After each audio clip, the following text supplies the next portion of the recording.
আসসালামু আলাইকুম রহমতুল্লাহি ওবরকাত।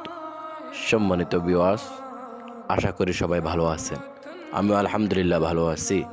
তো আমি আজকে আপনাদের সম্মুখে বোম্বাই কোম্পানির সেই ভাইরালকৃত আলু ভর্তাটি আনবক্সিং করে দেখাবো। আপনারা দেখতে পাচ্ছেন আমার হাতে হচ্ছে আলু ভর্তা প্যাকেটটি। আমি সরিয়ে নিলাম। সরানোর পর এখান থেকে পেয়ে গেলাম আলু ভর্তা হ্যান্ড গ্লাস,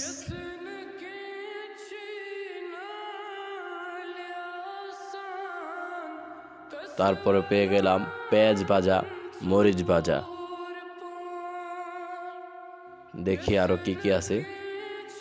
ভাজা পেঁয়াজ, যেটা আমি দেখলাম আর কি। আর হচ্ছে এটা মূলত হয়তো পরিমাণ মতো পানি মেপ দেওয়ার একটা যন্ত্র হয়তো। এটা পেয়ে গেলাম লবণ। আর দেখি কিছু নাই। হ্যাঁ, কিছু নাই।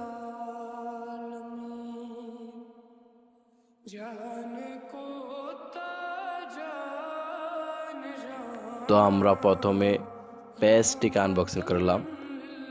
দেখেন মাশাআল্লাহ, পেঁয়াজ ভাজাগুলো এত সুন্দর করে দিয়েছেন তারা, খুব সুন্দর হয়েছে। তারপর হ্যান্ড গ্লাসটি হাতে পরে নিলাম। হ্যান্ড গ্লাসটি হাতে পরে নিয়ে এখন ছেড়ে নিলাম মরিচ ভাজাটা। মরিচ যেহেতু আমি ঝাল কম খাই, এই জন্য মরিচটা একটু কম নিতেছি। তারপরে এখানে পেয়ে গেলাম লবণ। লবণটা সনে নিলাম। তারপরে লবণটা দিয়ে দিলাম পরিমাণ মতো।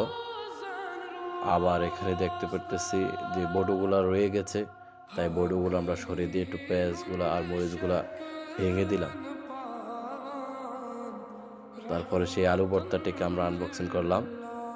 দেখতে পারতেছি আলু ভর্তাটা আনবক্সিং করে এখানে পাউডারের মতো বের হলো। তাই মনে হচ্ছে বোম্বাই কোম্পানি আলু ভর্তাটাকে পাউডার বানিয়ে দিয়েছে, তাই এত টাকা দাম রাখতেছে। যাই হোক, আলু ভর্তাটাকে আনবক্সিং করলাম, ভালো করে ঝাড়া দিয়ে নিলাম যে একটু না থাকে প্যাকেটের ভিতরে।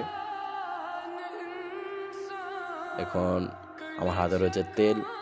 তেলটাকে আমি সুন্দর করে সরিয়ে নিলাম। তারপর তেলটাকে আমরা সম্পূর্ণ ঢেলে দিলাম। পুরোটাই দিয়ে গেছি তেল। তা আপনারা আপনাদের প্রয়োজন মতো পরিমাণ মতো দিয়ে দিবেন। তো এখন আমি পেয়ে গেলাম পরিমাণ মতো পানি দিয়ে দিলাম। পরিমাণ মতো পানি দিয়ে ভালো করে আলু ভর্তাটাকে মাখা ঝাঁকা করলাম। শুধু মাখতে আসি আলু ভর্তাটাকে। দেখি তার আকারটা, আয়তনটা কেমন আসে। দেখলাম মাখতে সুন্দর স্বাভাবিক নরমাল আলু ভর্তার মতো চলে আসছে। আরও মাখলাম, ভালো করে মথে নিল, নরম হয়ে গেলো। তারপরে গোল্লা করলাম। গোল্লা করে 5 গোল্লা করে খেয়ে দেখলাম, মাশাআল্লাহ, সেই সুন্দর স্বাদ। আশা করি আপনারাও খেয়ে ট্রাই করে দেখতে পারেন। ইনশাআল্লাহ আপনাদের কাছে জিনিসটা ভালো লাগবে।